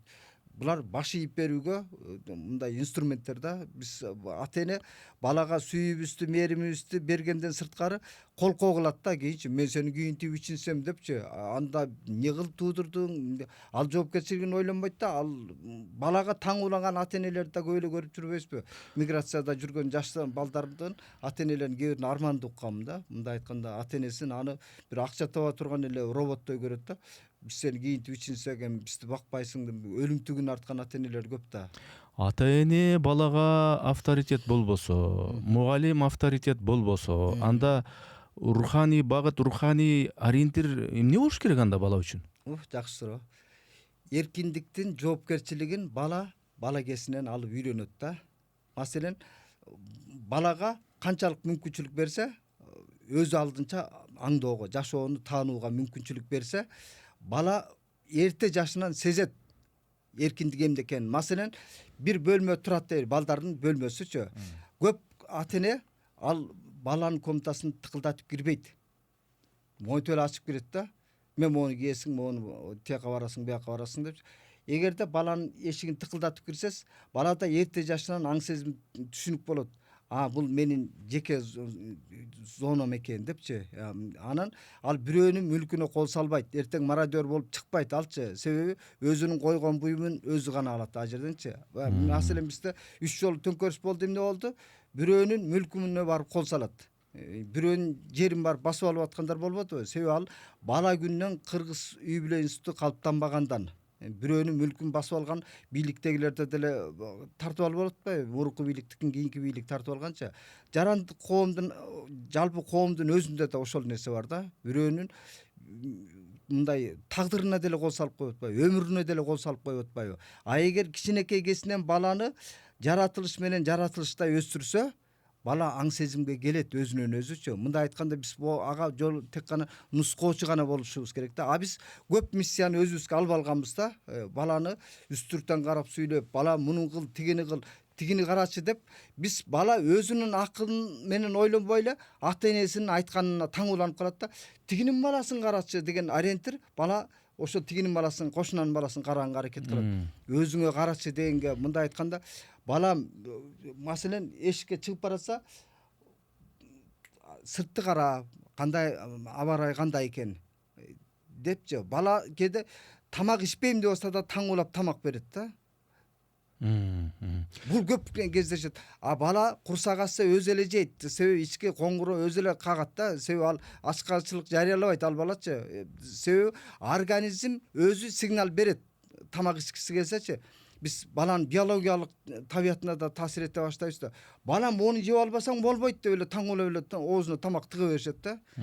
Баланын эркиндигине ошентип ата эне кыянаттык кылат бала күнүнөн. Олжеке, анан сиз айтпадыңызбы жанагы феминисткаларды уй деп бизди жаман көрөбүз. Чын-чынына келгенде алар мындай эркиндикти ташып жүрүүчүлөр дегендей кылып. Анан маектин башында да айттыңыз, бир ЛГБТ деген темасы. Ошонун эмеси болом дедиңиз бир? Ата энелер клубунун негиздөөчүлөрүнөн. ЛГБТ уюмунун ата энелер клубунун негиздөөчүсү болот экенсиз. Эми сизге мындай түз суроо бергенге уруксат этсеңиз, мисалы үчүн ата эне баласы мисалы үчүн эркин өстүрүш керек деп атасыз да. Баласыбы же кызыбы жана ЛГБТ ана тигиби деп атпайбы алуулуктар деп. Бала айтса мен ушундай негедир бир келген өмүрдө бул өмүр меники, ата, апа.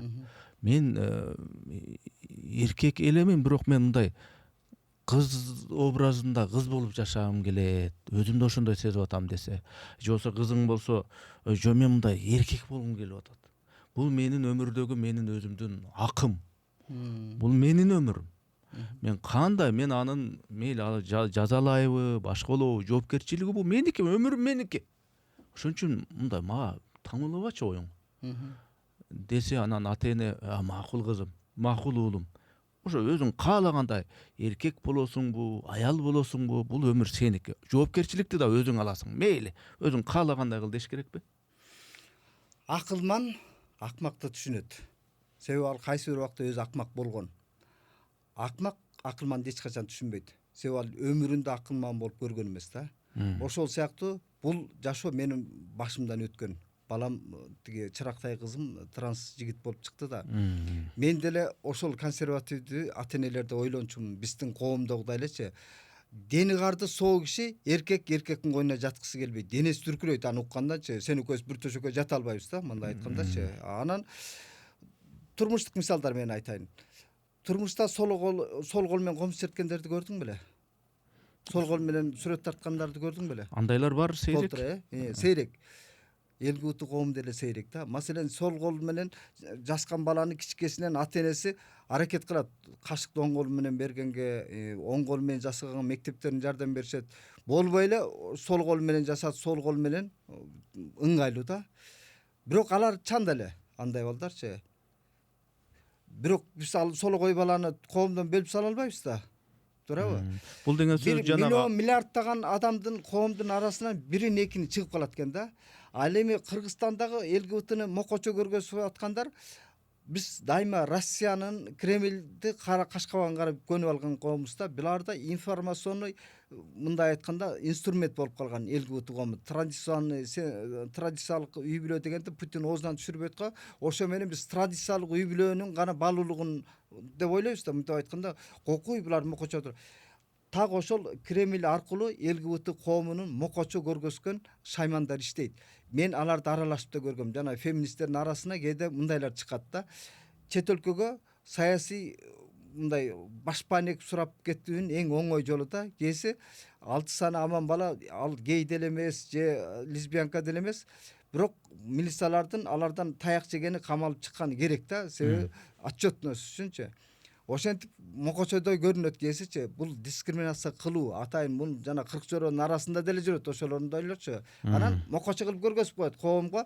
Жанагы булардын жашоо образын жеңил желпи жүргөндө мындайчы. Бул инструменттер ошол ЛГБТ коомунун страдать этип жүргөн жаштарына бул жөн эле далысына бычак уруу да. Болбосо менин балам маселен ал антип кооздонуп кийинбейт, обжуктонуп кийинбейт, элдин алдына чоёктоп чыкпайт да. Себеби ал бала күнүнөн азап менен чоңойгон. Жон терисинен сезипчи. Ал андайдын кереги да жок. Ал коомдун көзүнөн комсоо болуп алыс болгонго аракет кылат да.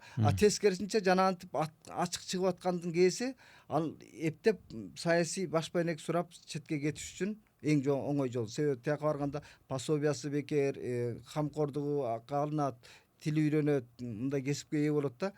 Ал миграциянын эң оңой жолун таап алган ЛГБТнын кейпин кийген жамынгандар толтура. Эми мындай карасак коомдо мындай аутисттер бар, мындай эргежел төрөлүп калгандар бар. Эми алар өзү каалап ошондой болгон жок дегендей.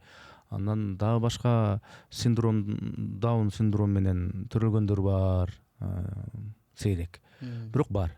Анан ошол сыяктуу эле мисалы үчүн жанагы транстарды деле ошондой кабыл алыш керекпи? Же эми коом мындай да, таштандыны сыртка чыгарып коесуң да. Анан коом адам баласын таштанды эмес деп бөлүп чыгарып кое турганчы эмне кылышыбыз керек? Маселен мен башканы айтпайын, өзүм эле эки жолум турганда балам транс жигит болуп калды. Мен аны үйдөн чыгарып сенде балам жок деген адамгерчилик беле, же мен баламды кабыл алып каным адамгерчилик болду да. Мында коомго ачык айтып чыктым. Адам плюс деген китебимде жазып, анан документалдуу фильмдерге тартылып, бул коомдогу гуманисттикке чакырып, үй бүлө институтунда буларды жокко чыгарып салбайды деп. Маселен, ЛГБТнын арасында наркотикага берилип кеткендер толтура, алкоголизмге берилип кеткен. Себеби алар коомду кой, үйүнөн ата энеси үйүнө сыртка чыгарып салат да. Ызаланган бала эмне кылат? ЮНЕСКО максимализмдечи чегип кетет, ичип кетет. Биз ошого түртүп атабыз да коомчу. Маселен, жанагы феминисттердин арасында булардан митингге чыгып атканычы, бул жыргаанман, жылкычы болупмун дегендер эмес да. Себеби кадам сайын алардын укугу тебеленет. Милиция кадам сайын шымың чеч көргөс дейт да. Булар адамдын мындай ар намысына тие турган нерсе да.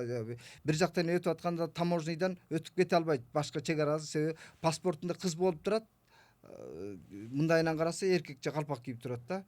Анан эми булар анда санда экен, эми ошондон эле коом бузулуп кетпейт да. Бул эч бир диний ишенимиңе же улутуңа, жер континентине карабайт да. Мен түшүндүм.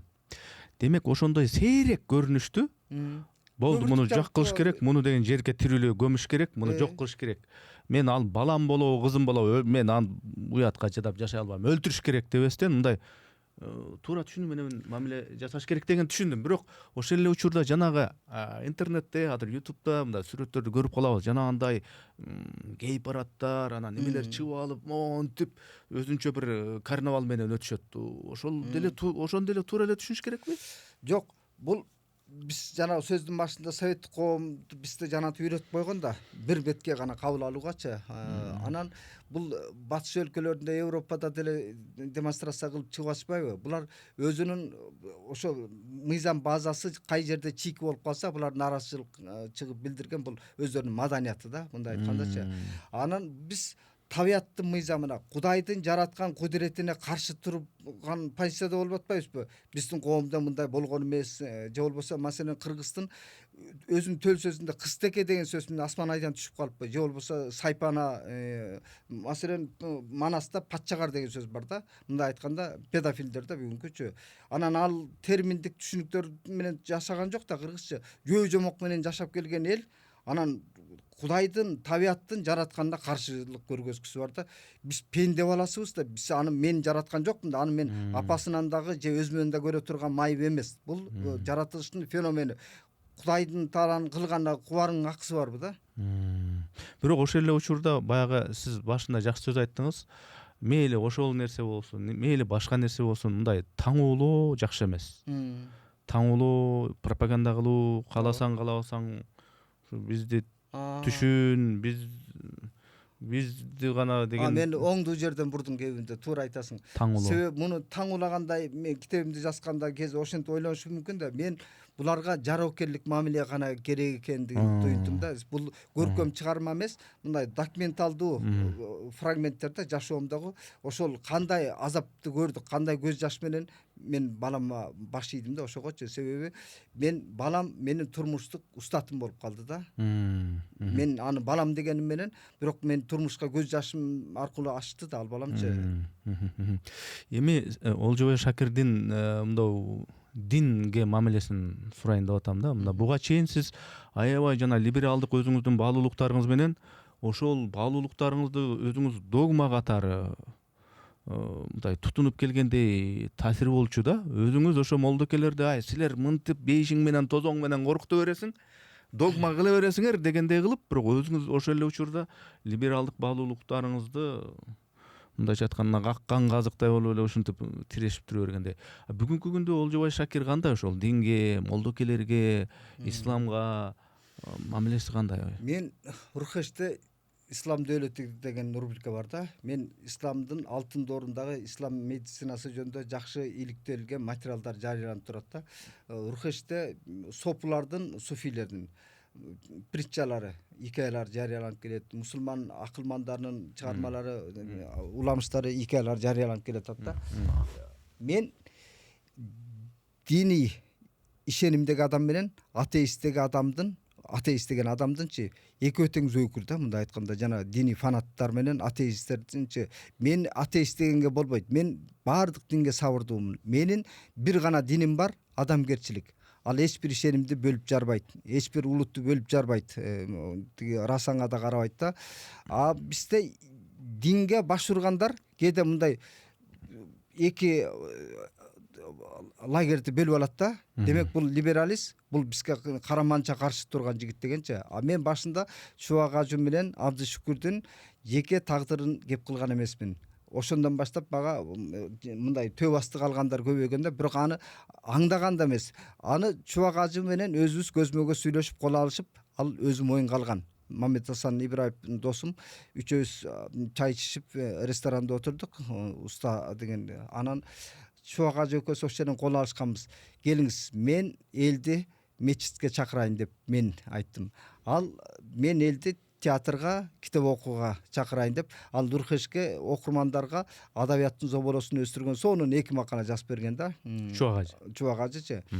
А мен эмнеге сууктумуш көрүнүп калдым? Абдышүкүр экөөнүн ишмердигин сындаган, мындай айтканда талдаган материал жарыяладым да. Себеби Абдышүкүрдүн ишмердиги кайсы болду эле? Мен 13-жылы Акай Атамбаев менен Сауд Арабияга барганда биз самолеттон түшкөндө эле Абдышүкүр мынтип айтып калды. Тиги урматтуу момун мусулмандар бул жерде отурган. Мына Кудай Таала силердин 25 жылдык, 30 жылдык күнөөңөрдү кечти депчи. Ана мен самолеттон эле кыйкырдым ошол жерденчи. Таксыр ушу кантип болсун? Бул жерде мамлекеттик кызматкерлер отурат. Буларга эмне аванспы Кудай Тааланыкы? Демек 25 жыл, 30 жылдык кылмышын кечип койдубу? Бул ошондой посыл болуп атат да. Анан буга эшикке чыкканда да Орозбек Молдалиев агеште дин комиссиясынын төрагасы болчу. Анан ал да айтты, таксыр бул жерден кичине одоно айтып койдуңуз депчи. Себеби бул Кудай Тааланын бир ишенимин жаратпаш керек да, андайчы бир жеке молдочу. Муну эмне коомго кеп кылган болбойбу? Анан Чубак Ажы чыккан, Жанар Акаевди менен бир кайым айтышы кетип, коомдо резонанс болуп, анан мен диний жамаатка айтам, жаназасына келбегиле мындай адамдардын депчи. Бул катачылык эмеспи? Мисалы Чубак Ажынын биз потенциалын терең ачкандын ордуна, биз кээде Чубак Ажыны биз интеллектуалдык өрнөгүн ачкандын ордуна ага эмне деңгээлдеги суроолорду берип туруп алдык. Шыпыргын өйдө койсо болобу, түн ичинде тырмагаса болобу деген суроолор менен Чубак Ажыны биз ылдый тартып туруп алдык. Биз аны Чубак Ажыны өйдө башка рухий маселелерди өзүнүн оозунан айттырып алгандын ордуна өмүрүн ошо менен өткөрүп жибердик да, сая кетирипчи. А биздики ишмердүүлүк болчу. Мен маселен Чубак Ажынын көзү өтүп кеткенде жоктоо жаздым. Көзүмөн жаш канактапчы. Себеби ал менин каалайсыңбы жокпу, мен коомдогу диалог түзө турган өнөктөшүм болчу да. Себеби Чубак Ажынын деңгээлиндеги мен диний ишмерлерди көрө элекмин. Мен Чубак Ажыдан бир жолу интервью алып өлгөндөй таң калгам. Анда 24 кежде редактор болуп тургам. Анан экөөбүз интервью алалы десем, кылалы десем, суроолоруңузду деле жазып берсең жооп берем депчи.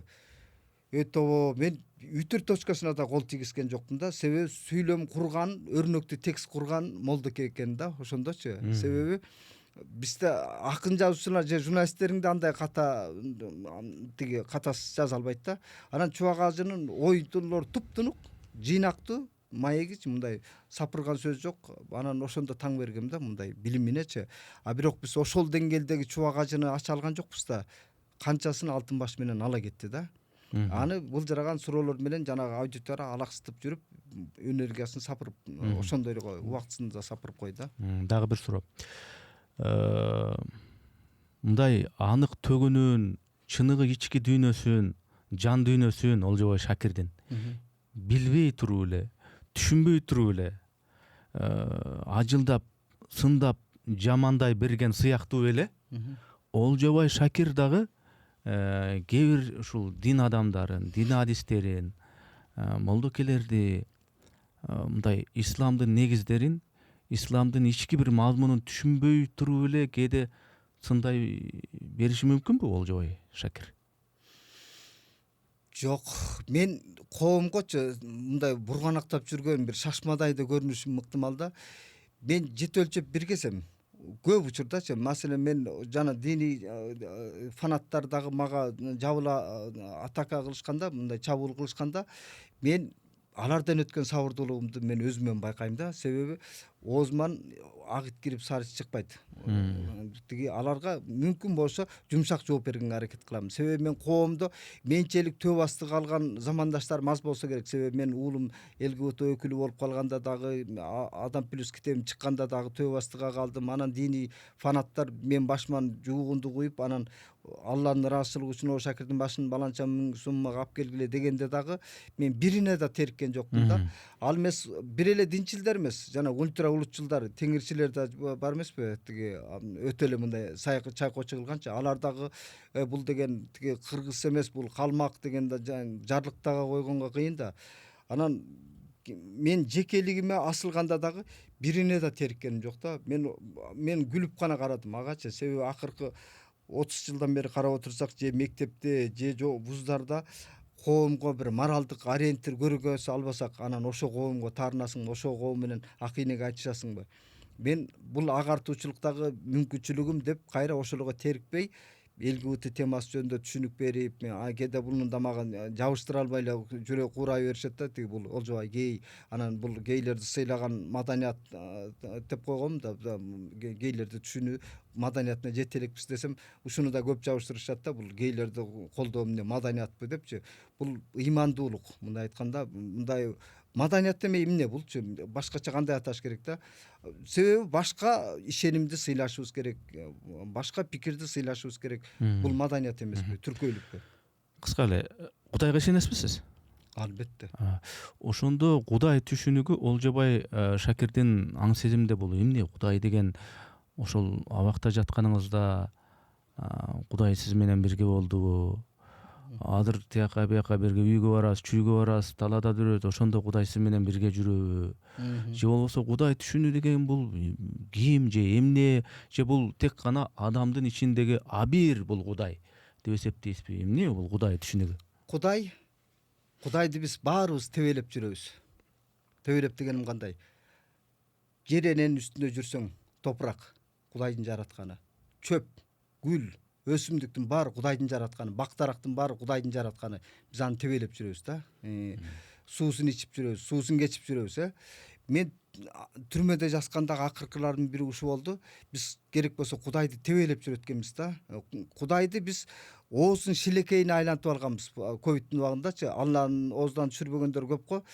Маселен аны жүрөгүң менен айттыңбы же оозуң учунан эле айткан себеп? Биз жана Айтматовду дежурный кылып алгандай эле, фамилия кылып алгандай эле, Кудайды деле ичиңде рухий бир күү менен айттыңбы? Маселен комузду күүлөсөң, күүгө келсе жакшы авазда үн чыккандай эле, Кудай деген сөздү биз айтканда деле кайсы убакта оозаныш керек Кудайдычы? Кудайды күндө эле оозана берип атпайбызбы?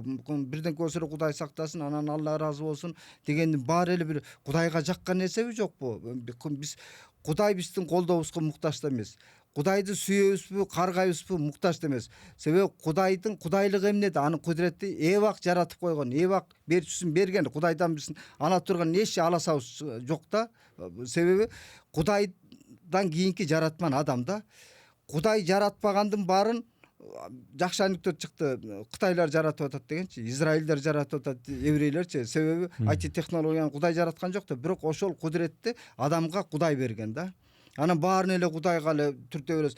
Жаман нерсе болсо дагы Кудайга түртө беребиз да. Мен түрмөдө жүрүп да бир нерсеге таң калдым. Сот процессинде жүрсөм, бир такыба киши бар экен, айтат да, эми Кудай тааланын атайын бизге сыноосу берге берип, анан айттым, эй, сен Кудайды ушунчалык мокочо көргөзөсүң, 5 мал намаз окуйт экенсиң, эмне биздин коррупционерлердин да Кудай анда атайын эле салып берип атыптыр да, тиги анда коррупционерлердин кылганы эмес, башканын кылганы эмес эле Кудайдын кылып аткан экен да десем, мен Кудай ошону көрсүн деп бизге ошону берип атат деп актанат да. Анан Кудай дегенди биз абстракттуу түшүнөбүз. Адеп, ахлак, ыйман дегенди абстракттуу түшүнөбүз. Бул индикатор эмес. Могул өлчөмдү көргөзгөн. Маселен, Кудай жөнүндө менин айтканым индикатор эмес. Олжобай момчалык деңгээлде түшүнөт экен, шкаласы мынча экен, Эрнис мынчалык деңгээлде түшүнөт экен, же мындай түшүнөт экен деген. Кудай деген бул биз абстрактный нерсени кеп кылып атабыз да. Кудай жүрөгүңдөгү эле нерсе. Абириң айланат жөлө курчап турган жаратылыштын баары Кудай. Маселен, биз Кудайды колунан кармагыбыз келсе, жөн эле жаратылышка чыгып, жаратылыш менен диалог кылсак, ошонун өзү Кудай менен диалог кылуу да. Себеби Кудай Тааланын өстүргөн өсүмдүгү. Бак дарагын кучактап турсаң, жаратылыштын ошол бак дарагы Кудайдын колун кармагандай иманга келсең болот да. Мечитке барган киши деле рухий бир медитация сыяктуу да. Биз Кудайды унутпашыбыз керек. Кудай бүт ал бирок разборщик эмес, төбөңдө карап турганчы мен сага көргүлүктүү көргөзсөм дегенчи Кудай мага окшогондордун эле артынан кубалап жүргөн пенде эмес. Эми ушул маектешүүдөгү подкасттагы бир соңку суроо уруксат этсеңиз. Өлүм бул бүт баардык нерсенин бүтүшүбү же Кудай менен бетме бет келүүнүн отчеттун башталышыбы? Берчи сонун сурооңо. Биз өлүм жөнүндө ойлонгонду унутуп койгонбуз. Адам баласынын эң башкы проблемасы ошо да. Биз өлүм жөнүндө канчалык көп ойлонсок, биз ошончолук эс акылыбызга келебиз. Себеби биз өлүмдөн коркобуз, бирок өлүмгө даярданбайбыз да. Өлүм бул адамды сестенте турган бирден бир коркунуч да. Себеби өзүңдү реализовать эткиң келет. Өлүм бул баарыбыздын жашоо циклыбыз бүтүп калгандай да. Бирок өлүмдөн мурда өмүрдүн кадырына жеткен эмеспиз. Жашоонун мындай так кесе жооп айта албайбыз да. Бирок болбой туруп өлүм жөнүндө жооп бергибиз келет да. Себеби буяктагы тирүү жашооңду, жандуу жашооңду кыйратып маңызына жетпей жүрүп өлүм жөнүндө балекетин аласың да. Мындай өлүм эмне экенин айткангачы, тозок барбы, бейиш барбы, ал жер үстүндө басып жүрөбүз да. Ал дүйнө барып келип, о дүйнөгө барып келгендей озанабыз да, молдокелерчи. Анан өлүм бул адам баласына кандай десем, ата энең, мугалимиң, насаатчың айтпаган нерсени эскертип турган өлүм да. Өлүмдү биз канчалык ойлонсок, өлүм бул уу сыяктуу ачуу. Өмүр бал сыяктуу ширин. Өмүр жөнүндө, жашоо жөнүндө ойлонсок же, жашоодо таттуу нерселер толтура го, ширинчи. Өлүм жөнүндө келгенде эле уу да, өлүмчү. Бирок уу да дарылайт адамдычы. Биз ошол өлүмдү көбүрөөк ойлонуп турсак, напсыбызды тыят элек. Өлүмдү ойлонсок, пендечиликтин мүмкүн катасы азыраак болмок. Ошондо өлүм деген бул бүт баардыгынын бүтүшүбү ушу? Бүтүшү дебейм. Бүтүш эмес, Себеби биз канчалык тирүүлүктө кылган кыянатчылдыгыбыз бул өлүмдө кандай десем, жаныбыз тынч өлбөйт да. Жаныбыз тынч. Себеби өлүм дагы бир өлүм алдында жастыкка баш коюп жатканда делечи, адам кандай болсун уйку алдында деле ойлойсуң го, бүгүн кечке эмне кылдым депчи. Өлүм соңуна жеткен адам делечи өмүрүн ойлобой койбойт да. Анан өзүбүзгө өзүбүз жазаны ошондо беребиз да. Өлүм алдында абийир сотуң сени мыжыгып турса, кандай жаман. Демек өлүмдөн кийин да жашоо бар болуп калабы ошондо кандай? Ой, бул эмес, Шакир эмес, далайлар баш катырганда бугачы ошон үчүн так кесе жооп айтыш кыйын да. Өлүмдөн кийин жашоо уланат дегенчи. Анан жашоо белек экен, ошону жаша. Өлүмдөн да коркуп кереги жок да. Анан себеби биз өлүмдөн корксок, жаныбызды жеп үйрөнөбүз да. Өлүмдөн биз өлүмдү көп тараптуу карашыбыз керек да. Өлүмгө жеткенге чейин жаратар нерсени мен кээде мындай да. Мен өлгөндөн кийинки тиги сценарийлерди элестетем да. Жанагы кээде жакшы адамдарды узатууда артынан мүңкүрөп ыйлап узатып каласың го, атаң ушундай өлөр бекемин дейсиң да. Анан кээде жасалма өлүмдөр толтура. Анан иттей күлкүң келет да. Неме дегенчи, элибиз чоң жоготууга учурады дейт да. Эмне кылып чоң жоготууга учураган бир жазуучуну эле алалы да. Ошол жазуучунун артынан эле эл бир агарып көгөрүп кетип, же ал себеби некрологду окусаң жалган нерсенин баары шыкап жазылат да. Анан ошону акыркы сапарга узатып атканда элибиз чоң жоготууга учурады, ада чоң жоготууга учурады дегенде мунун баары өлгөндөй жасалма да. Анан өлүмгө да мындай өзүнүн тиги ариетиң менен кеткендер аз да. Эми маегибиз соңуна келип жетти. Ар нерсенин башы бар, аягы бар дегенде ушу маектин акырында эми көрүүчүлөргө мындай бир жарнамалап коеюн. Бул китепти жарнамалоонун мындай сыймыктан башка эч бир эмеси, эрен төрөнү жок дегендей. Рахмат. О Шакирдин адам герчилик Иткерчилик. Анан иткерчилик деген китеби мына мен колумда турат. Тандалмалар жыйнагым. Ушундай китепти алып окугула мынакей. Анан Ууру бул о абактан адай Шакирдин базарлыктар. Ууру деген китеби бар экен. Серия Абактан адаби базарлык деген мына. Могул китеп. Ушул китепти алып дагы бир окусаңар, Олжобай Шакирдин жан дүйнөсүн. Фэнтези повесттер бар экен. Анан бул жер О Шакир эмес, Шакир болуп калган. Шакир атамдын Илимдер академиясынын кол жазмалар фондундагы чыгармалары илгери чалканга чыккан. Анан Атам Жиндик кыштак деген да аңгеме. Сиздики дагы нестандартный экен да. Китеп өзү мындай эле болчу эле. Атамдын архивден табылган ырлары деген мына китеп. Бул жагынан мында окуса Жиндик кыштак деген аңгемелер жана экен, ага окусаңыздар болот. Анан О Шакирдин, Олжобай Шакирдин Адам плюс деген китеби. Мынакей. Ушул китепти алып окугула. Анан бул болсо серия Абактан адаби базарлык дейт. О Шакирдин өз үйүмдүн чыкпай жүрүп бурчунан мүнөз таптым темир тордон курчуган дептир. Акын жана өкүм дейт. Биякта дагы эми жөн китеп эмес экен, алып окугула, окуйлу буюрса. Жакшы китеп экен. Анан бул китептерди айттыңыз, буларды муну деле айтып коеюнчу. Бул эми Жохан Харинин Уурдалган көңүл.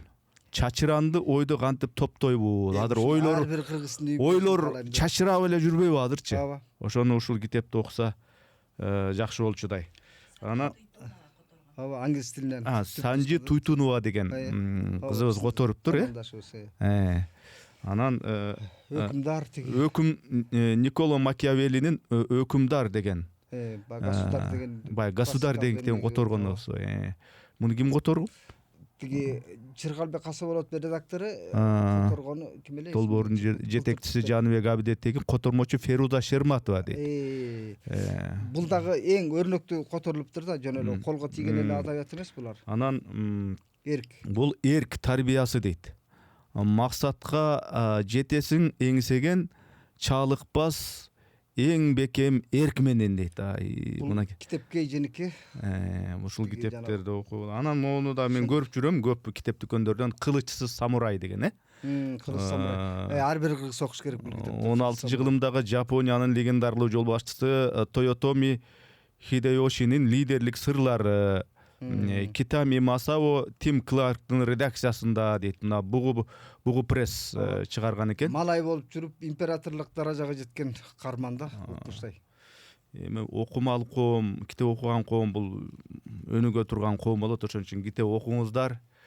Китеп окуу бул акылга гимнастика.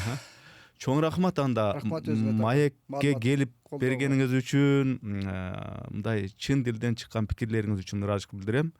Өзүңүздүн футболкаңызда жазылгандай көзүңүзгө тике карап сүйлөгөнгө аракет кылдым. Тике карап сүйлөштүм. Чоң рахмат, бар болуңуз.